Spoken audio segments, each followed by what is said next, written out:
Every day we're bombarded with messages telling us to be more, to do more, to strive for excellence, to push harder, reach further, never settle. But what if this relentless pursuit of improvement is actually keeping us from true happiness? The modern mantra tells us that our value lies in our achievements and our capacity to transform ourselves into this ideal of perfection. But today we're going to explore a different path, one that challenges everything you might believe about self-improvement. Imagine for a moment a world where you don't have to be better than you were yesterday, where the pressure to excel is replaced by an invitation to exist freely and fully. What if I told you that embracing who you are right now, with all your imperfections, is the key to contentment? Philosophers have long debated this notion of self and improvement, but Pema Chödrön is a revered Buddhist nun, and she offers a radical view that improvement is actually this subtle aggression against every essence of our being. So what does it mean to accept this view? How does it change the way that you see yourself in the pursuit of happiness? Today we dive deep into Pema Chodron's The Wisdom of No Escape, and we're going to explore why stopping this endless quest for improvement might actually be the most transformative step that you can take. How many times have you caught yourself thinking that once you achieve a certain goal, you'll finally be happy? So explore how flipping that narrative completely around is actually going to be the secret to a fulfilled life. Join me as we uncover the beauty of being enough, just as we are. And later I'm going to share some personal stories about how I've applied this to my own life, and it's worked great. There's this misconception of self-improvement. So let's look at some common traps. Consider how societal pressures and your personal ambitions lead you to believe that you have to always constantly improve to be worthy or happy. It's like you're the main character in a video game and you have to keep leveling up. But ask yourself, who's controlling your character? Are you controlling your character? Or are you living someone else's story? Is someone else moving you around this game of life? Look at Michael Phelps and his battle with depression. He was the most decorated Olympian in history. He'd won more medals than anyone. But he still struggled with depression and this sense of emptiness. And he didn't feel like he was a part of the world. And it wasn't really until he began his journey towards mental health awareness that he felt at peace in his life outside of the pool. To put it simply, part of starting is just loving yourself for who you are. What you build from that self-love is almost limitless. Ask yourself, are you chasing shadows of what you think that you should become? How could learning to appreciate who you are and what you are, how could that change your life? Hit me up with your thoughts in the comments so we can talk about it. Pema Chodron is an important figure in modern spiritual writing. She's a respected teacher of Tibetan Buddhism, and she's ordained within the Shambhala Tibetan Buddhist tradition. Her teachings have resonated with millions of people around the world, and really it's in large part because she's made Buddhist concepts really accessible and really simple. Because Buddhist teachings can often get really complex, very detail-oriented, and she has a way of just making it very simple and easy to understand. Her focus is on themes of mindfulness, compassion, and growth. And a lot of her wisdom comes from actual hands-on experience at the Gampo Abbey, which is a Buddhist abbey in Nova Scotia in Canada. This is where she has served as the principal teacher and guide for many years after being a student there for a very long time as well. This path is presented in a series of meditation instructions that she developed during her time at the Abbey. These aren't simply spiritual guidelines, but they're practical approaches to embracing life's imperfections and finding peace in the present moment. And there's that ever-present subject of the present moment. You see it all the time in spiritual circles. You see it all the time in spiritual videos. You probably see it in a lot of books you read about spirituality. But she really artfully brings together these concepts of meditation, self-acceptance, self-love, loving kindness, and living in the present moment, along with the concept of mindfulness, which kind of goes hand in hand with living in the present moment. And you kind of need to be able to dance with the universe to put this all together. And she does it. And she does it in this beautiful way that's simple and easy to understand. This book isn't too long. And she says, mindfulness is loving all the details of our lives, and awareness is the natural thing that happens. Life begins to open up, and you realize that you're always standing at the center of the world. And so think about that for a second. You realize that you're standing in the center of the world. You're the main character, not in this bad way. You're the main character in the best way. You get to write your own story. You get to be the person that directs you in your own video game.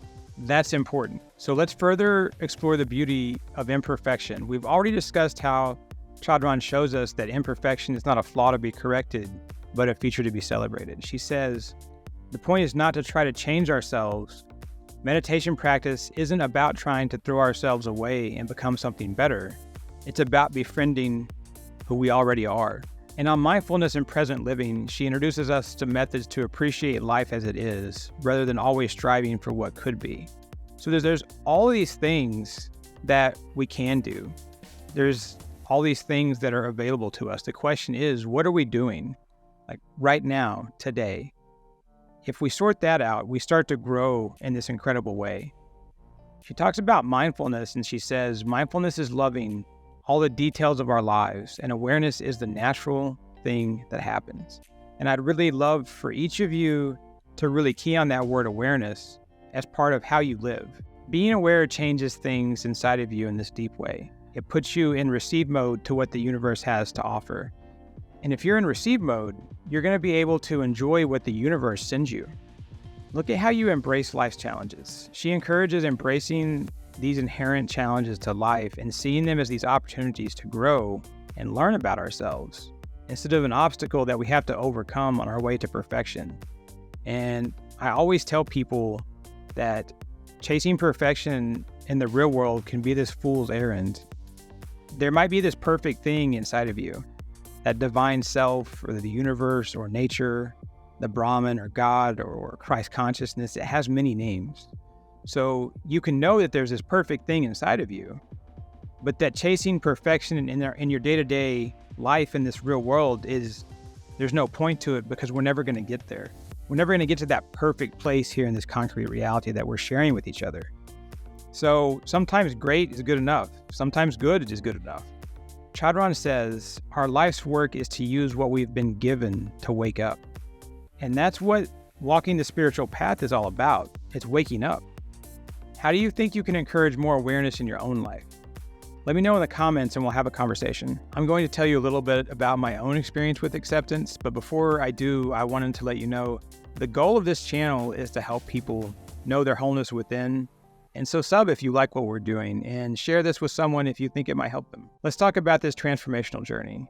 I've tried to be things that I wasn't. Growing up, I was this chill guy, and I was kind of a bum. I missed a ton of school. And my ethos was that life's too important to be taken seriously, and I lived it.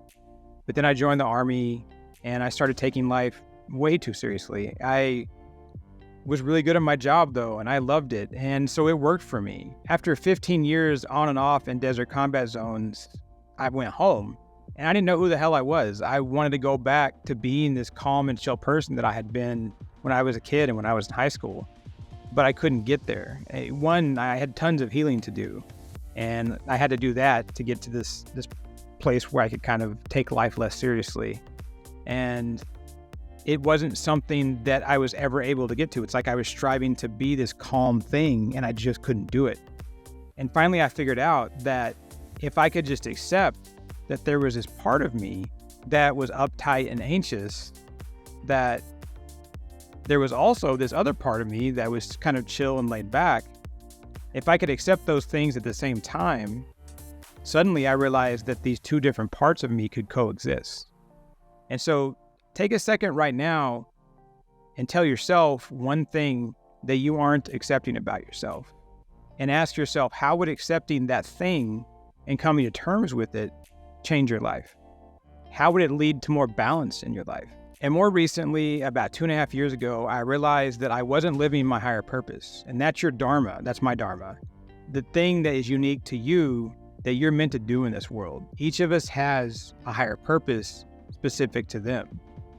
And when I woke up, I realized that my dharma, my higher purpose, was to go help people help themselves to find their wholeness within. This changed my whole life. It led to this deep acceptance of who I am and what I'm all about. And I stopped fighting to do something else with my life or be something else.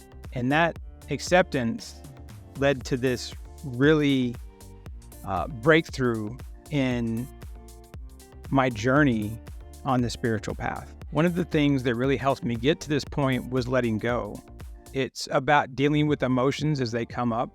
Chodron says, when we think that we are holding on to something that we need, we are actually standing in the way of our own well-being. Letting go is the path to real freedom. And if you think about it, you probably realize that we're attached to all this junk. What are you holding on to? When you let go, you're introduced to this emotional resilience and this freedom. Even if you think that you can't let go of something or someone because you love them so much and you think that you're going to lose them, consider if you ever had them. What if you let go and they're still there? What if because you've let go, suddenly you find yourself more connected with them than you could ever have realized? That's a spiritual relationship, and that's transcendent.